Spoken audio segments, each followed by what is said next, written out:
This video is sponsored by Surfshark VPN. I've got great news! Daddy finally got me a pearl necklace! Hi, it's me, Bus Rat Summer, and welcome back to Hot or Rat. And today we'll be reviewing episode 5 of RuPaul's Drag Race Global All-Stars, where nothing makes sense. Not the critiques, not the presentation of the challenges, and not even my reflection in the mirror! Oh, just kidding, I look perfect as usual. In today's episode of RuPaul's Drag Race Global All-Stars, our remaining 10 international icons were split into 3 groups and challenged to overact in 3 different Barbie spoofs. FrankenBarbie, Barbie of the Caribbean, and Jurassic Barbie. And to be clear here, I am going to be saying Barbie instead of the word they actually used in the challenge, which is a word that sounds like Barbie but has 2 O's in the middle, and is a word I can't say because there are only 2 things I fear in life, and that's God and demonetization. But mostly just demonetization. Welcome to church. And the runway category was Brown Town, which is super appropriate because with the way this season's going, the producers might as well just flush their hopes for a renewal down the toilet.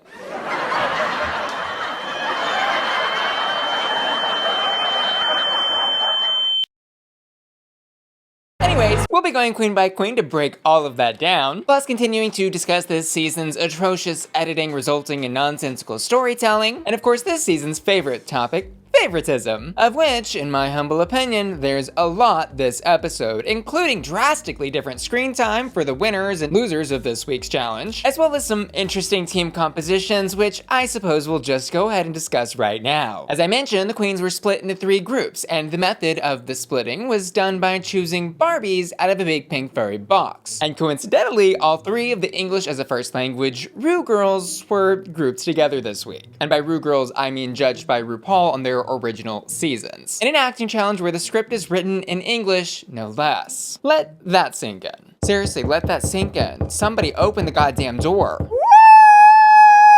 But we'll partner up and circle back on that later. Let's jump right into the top of the episode where we've got Vanity Vane coming back from winning her lip sync against Miranda Lebrao and discussing both there in Untucked and also in a confessional how she ultimately thinks Alyssa Edwards should have been in the bottom instead of her because she was the one who choreographed the not very well performed K-pop number from last week's challenge. And so it seems even the girls in the challenge are starting to feel the heat of the favoritism bubbling up. And I know I don't typically cover mini challenges in my reviews, but this week is the reading challenge, which is usually a lot of fun, but I guess because the editors are hell-bent on giving us as short as possible episodes this season, we only end up seeing 1 read per queen. Just about. Except, that is, of course, for Kitty Scott-Claus, who ultimately ends up winning the reading challenge, of whom we get to see deliver 3 reads. Full stop. And I get that the winner of the mini challenge probably is going to have more aired reads than the queens who aren't selected to win this challenge, but 1 read per queen? Mama. That's crazy. And whether or not you think Kitty did have the funniest reads or not, I'll just say that these queens deserve better, and they deserve a more fair representation of what they're doing in this competition. Because it's quickly becoming Ru's chosen few all-stars instead of a true international competition. But did I just catch you browsing the internet without a VPN? Well, never fear, Surfshark VPN, the sponsor of today's video, is here. Because here's the tea. Whether you're using public Wi-Fi at a coffee shop or browsing the internet at home, you never know who's waiting to intercept your internet traffic and gain access to all of your sensitive information, like credit card numbers, bank logins, and email credentials. Oh my! But with Surfshark VPN, your internet browsing data becomes encrypted, anonymized, and secured in a VPN tunnel in just 1 click. And my favorite way to use Surfshark is to unlock geo-restricted content on streaming platforms like this one. In just 1 click, I can surf on over to Argentina and unlock every season of Drag Race, Untucked, and All-Stars. And best of all, Surfshark VPN can be used on all of your devices with unlimited device login. Start downloading Surfshark by using the link in the description of this video. And make sure to use code BUSSY at checkout, because when you do, you'll get 4 additional months of Surfshark for free. Oh, and there's no risk in just trying it out, because Surfshark offers a 30-day money-back guarantee. Thanks Surfshark for sponsoring today's video. And now grouped by team and in the order they hit the runway, first up we've got Tessa T, who is part of the FrankenBarbie spoof, plays the character of Dr. FrankenBarbie, who you might have guessed just off the character name is responsible for bringing the monster Barbie character played by Vanity to life. And Tessa's lines, I think, were delivered well enough, and she gave me that mad scientist energy that I was looking for, if it was a bit muted. But I can't help but wonder, was there a stronger and more eccentric character deep down inside of Tessa T's soul that she didn't deliver because Michelle Visage actually asked her to take it down from a 10 to a 5? Which seemed crazy to me because isn't the whole point of these acting challenges like to overact and like be the craziest you can to get the most attention? Unless, of course, you know, you wanted to make sure that a particular contestant only delivered a safe performance to progress the narrative, that is. But that's just a theory. A drag theory. Overall, this was a safe hop for me. But on the runway, I lived, died, and was resurrected. Tessa's drag is so camp and chic at the same time, and I love how she finds ways to blend those worlds together. Like here, she's got this very kind of giving me Comme des Garçons type of oversized shoulder and silhouette fashion, including these cartoony details like that oversized black piping, paired with those delicate stones on that, I think it's like a neoprene fabric, I'm not totally sure. And then to pair it all with cheetah print is just wild, but I love it. It's giving me fashion show at 5, but chain smoking at the Vegas slot machines by 7. This look is hot.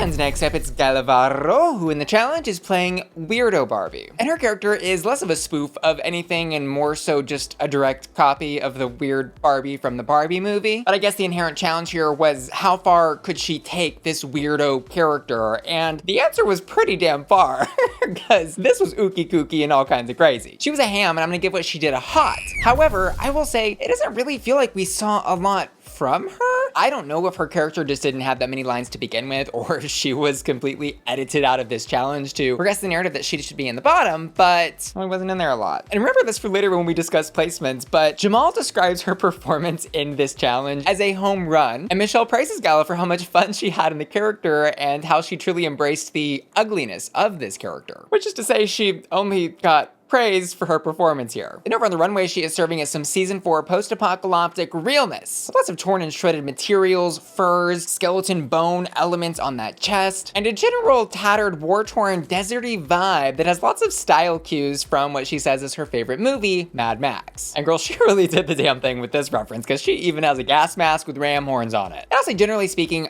I do like this look, but I do also agree with Rue and Michelle in their critiques of saying the look felt maybe a little bulky and the presentation was a lot to digest. It's gonna be a warming up for me. And next up is Vanity Vane, who in the challenge is playing Monster Barbie, who you'll remember was brought to life by FrankenBarbie, Tessa. And what Vanity does to really bring this character to life is actually modulate her voice to sound quite literally monstrous. She was funny, and this element to her performance was unexpected, and generally, I think she was the strongest in her group. I'm gonna give this performance a hot. And over on the runway, she says she's giving an homage to the winner of Drag Race Sweden, Admira, where she says Admira did the hair for this look, and the dress is supposed to be a similar silhouette or cut or reference to a look that Admira wore on her season, I believe. But the look shown in the side-by-side is nothing like what Vanity's wearing on the runway, and so I'm sure that this was just like a moment that was like lost in the editing room somewhere, because these two looks are completely different looks. I don't know what they have to do with each other. But back to what Vanity's actually wearing, the vibe that I got off the bat was kind of like Christmas wrapping paper. Like maybe she should be under a tree somewhere. But if I'm gonna stand in my truth here, I'm gonna say I don't really love the shape or cut of this dress, more so than that pattern being an issue for me. It feels bulky, especially in that torso chest area where you can see that extra fabric under her arm. And I'm still confused of what she was referencing or not referencing. So I'm gonna give this look a wrap. And next up, it's Eva La Queen, who in the challenge plays the character of KarenBarbie. And she, out of all the girls in her group, did seem a little lost in this character. Her scenes didn't punch or deliver that true Karen energy. Trust me, I know. But yet she had this character who had lines that should have been seen stealing. Overall, I would just say her performance here was mostly a missed opportunity, although not horrible, just unmemorable. So this is gonna be a rot for me. But over on the runway, let's just get it out of the way first. She looks flawless on this runway. This is a gorgeous, gorgeous coat and dress, and everything is fitting her absolutely perfectly. The hair, flawless as well. I love those pheasant feather details with the spikes and the hair top. And I would say the look is effective. pretty and on brief. Definitely going to Browntown here. I'm gonna give this a hot. However, she does get these critiques from Michelle about the look being the word basic, as Michelle says. And like, sure, I will say conceptually, it's a basic concept. It's a pretty dress and a pretty coat. And at the same time, this is very pretty drag. And I'm really just highlighting this heavily because we keep seeing this trend of the judges giving negative critiques only to the queens from the international franchises who keep ending up in the bottom. But put a pin in that because we're gonna circle back on this topic in our final thoughts. And next up, it's Pythia, who plays the role of GlitterBeard Barbie in Barbie of the Caribbean, Search for the Buried Booty. And I'll say flat out, Pythia is a good actor. And yes, her character is crazy and over the top, but in an interesting way, she kind of plays the straight man in her sketch and allows her supporting actress Nehellenia to get most of the laughs with how crazy she's playing her character. And although it wasn't her that was getting the laughs from me in this sketch, it was her that allowed me to laugh at the other girls, so I'm gonna give this an absolute hot. And over on the runway, she says she is serving us ethical fur trade of the season. Puns on puns on puns. This look is very much giving me like après ski meets Met Gala meets ridiculous drag camping glamour. She's in her fur hat with the bear pelt wrapped around, looking like a vanilla ice cream cone with some chocolate swirl kind of coming around. And the gig and the gag and the drag and the drama of this whole look is that she has the rest of the bear pelt attached to that bottom fur lining, complete with the bear head dragging along as the train. Choo choo! Let that sink in. And y'all don't need me to tell you that the shape, the silhouette, the gorgeousness, the glamorousness, this is really such an amazing runway. And I'm gonna give it a total hot. And next up, it's Nehellenia, who is playing the character of Damsel Barbie. And luckily here, her accent and lisp do not become a detractor to her performance, but instead are the highlights of this entire sketch. This character is a sort of blonde bimbo character, and the layers of Nehellenia just add so much comedy to what she's doing. And half the time you're like, I don't even know what she's saying or why she's saying it, but I'm laughing. And again, she was a great ridiculous pairing to Pythia's very serious take on her pirate. This was totally hot. And over on the runway, she is serving us the quirky, sexy violin that we all wish we could be. Complete with music score corsetry on like the straps of this outfit and hair that is literally shaped like the top of the instrument. She is giving me like character from that old Disney movie, the Fantasia thing, where the instruments come to life and sing, or like something from the Beauty and Beast world. This is so fun, silly, cartoony, but also like kind of sexy and flirty. And I love the mustache detail. It's just so silly and camp in a way, I might add, that feels very modern, fresh, and also fun in a referential way. This look is so hot.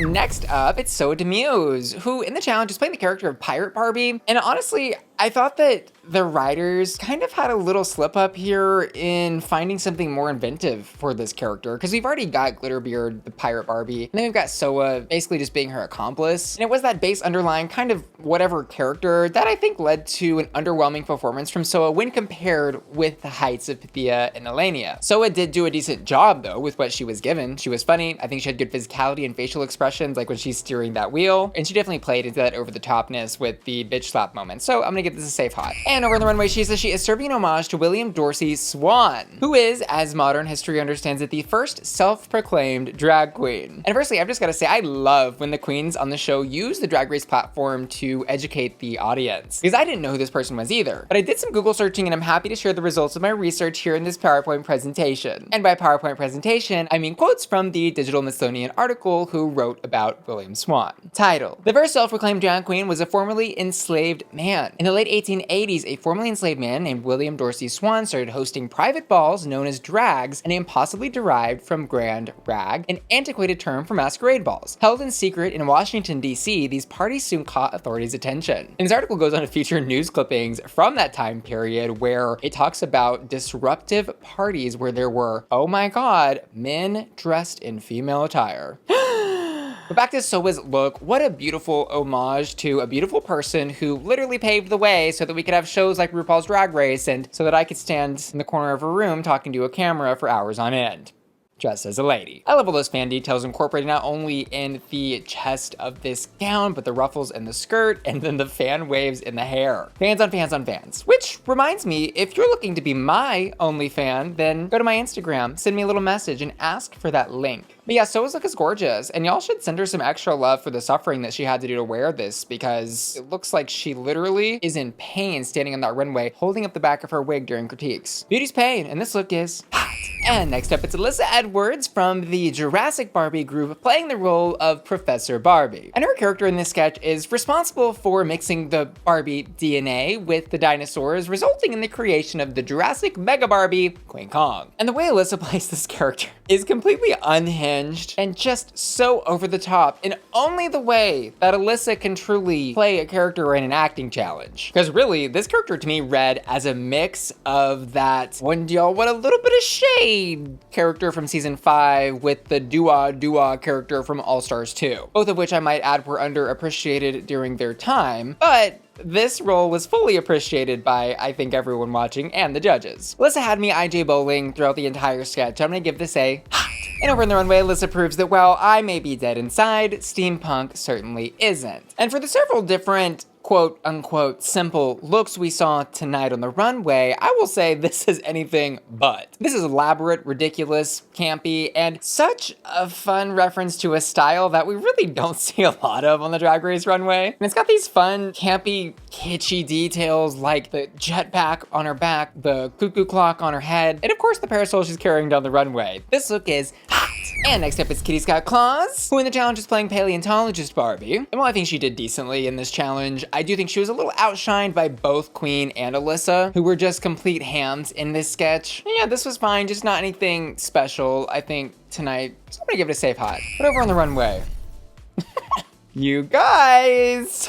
She says she's giving us Kardashian realness. Thing is, no matter how many silly, funny, clever things she says in confessionals, this look, along with many others she's presented this season, have just been overly simplistic when compared with some of the elaborate stuff done by the other queens. And I'm fine with like an occasional simple concept if it's executed really well, like Eva's was, I think, tonight, but this is just not well executed. And this isn't the first time I think she's had a runway that looks like it didn't quite fit right, or just barely on brief, because I think the catsuit that she's wearing is like more of a gold shade or shimmer to me than a brown. This look is just boring and uninspired, and I'm gonna give it a rat. However, she, of course, escapes any negative critiques or constructive criticism on her looks again. On the very same episode where queens like Eva and Gala are getting red top to bottom for serving looks that just aren't good enough compared to the rest of the queens. And lastly, for our queens, let's talk about Queen Kong, who plays the role of Jurassic Mega Barbie. And Queen Kong, very fitting to her stature and name in drag, plays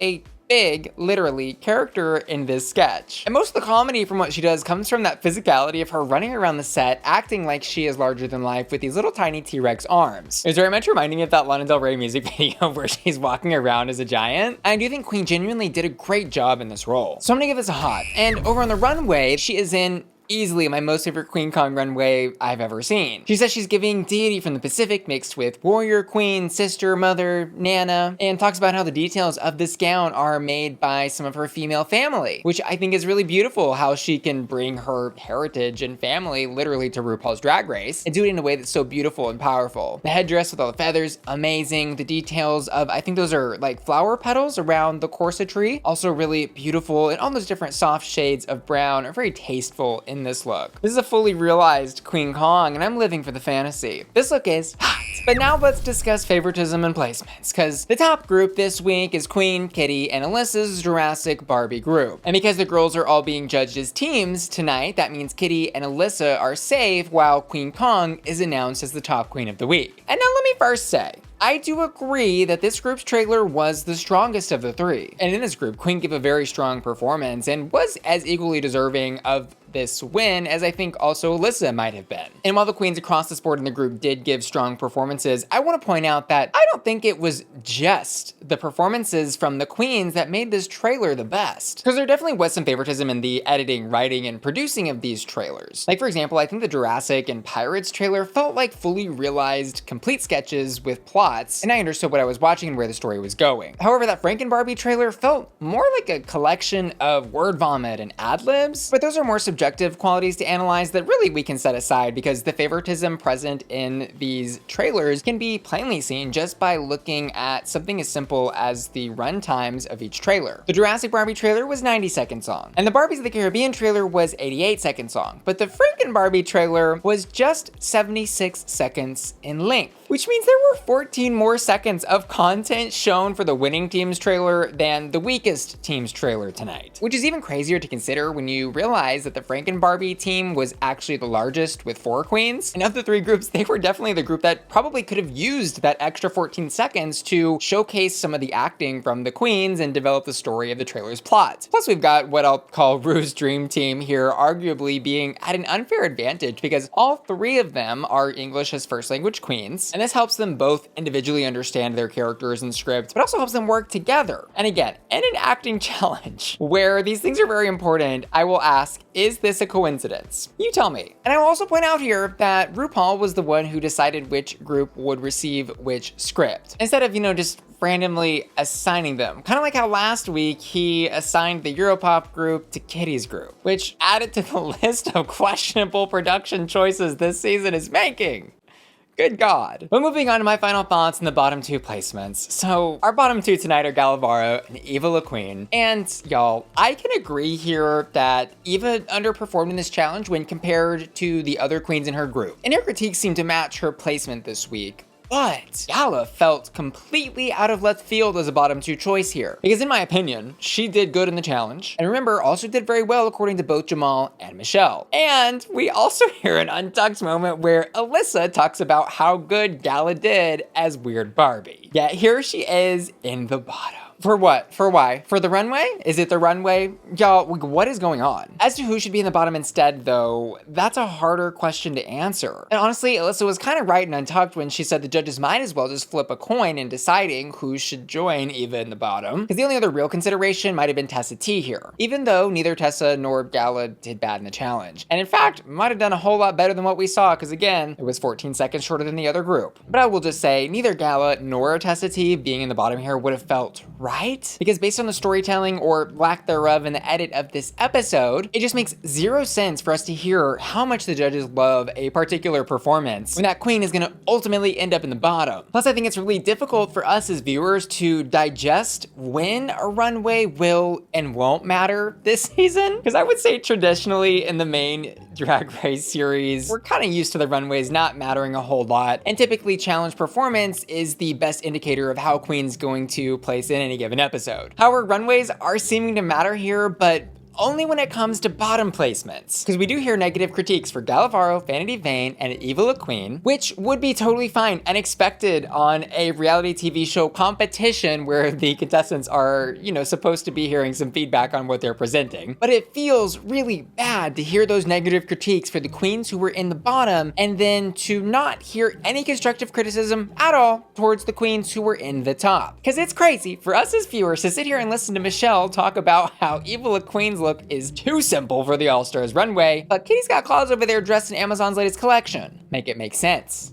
It doesn't. And I really don't mean to sit here to rip into Kitty. That's not the point of all of this. And this is certainly not her fault, and nobody should be ripping into her about how the judges are acting. This is a critique and criticism of what the judges are doing, what they're saying, and how they are unevenly applying this criticism or lack of criticism to queens. And I also want to highlight here, the edit of these episodes is so important in terms of storytelling for Drag Race. And it could very well be the case that these queens across the board are all getting positive and negative critiques, and that it is the fault of the editors for putting together the wrong puzzle pieces of the critiques to try and tell a story here. And I would totally give that benefit of the doubt to the judges here, but I'm starting to suspect they may very well just not be giving any constructive criticism to their faves, because we're kind of starting to see it go to some queens' heads. Like this week, Kitty's group was announced as the winning group, and she yelled out to all the other queens, "Well done, girls, but not quite as good as us." Which I'll say could be fun and playful if the favoritism of this season weren't so heavily skewed in her direction. Considering the lip sync from Gala Varo and Eva La Queen to Aha Take On Me though, I do think the right decision was made here in asking Gala to stay. But I will say, what an interesting, and by interesting I mean not great, song choice for a lip sync for your life. Something about it was a little odd to me. Gala had kind of like a frantic energy, and then Eva, I think, tried to do a little too much. Also, she had a wig reveal that just did not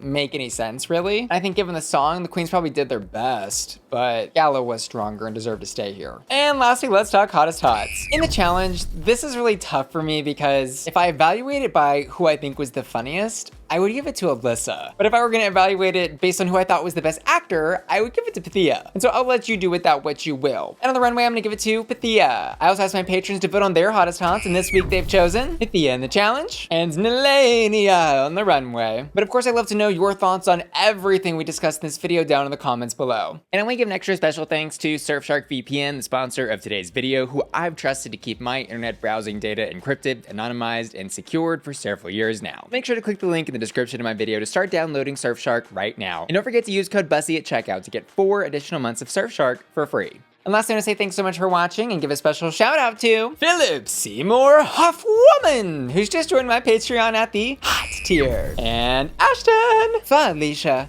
Laura, Matthew Burns, Mikal Minst, and Will and Tana, who are all supporting me at my Bussy Queen Collector tier at patreon.com. See y'all later. Love ya. Bye.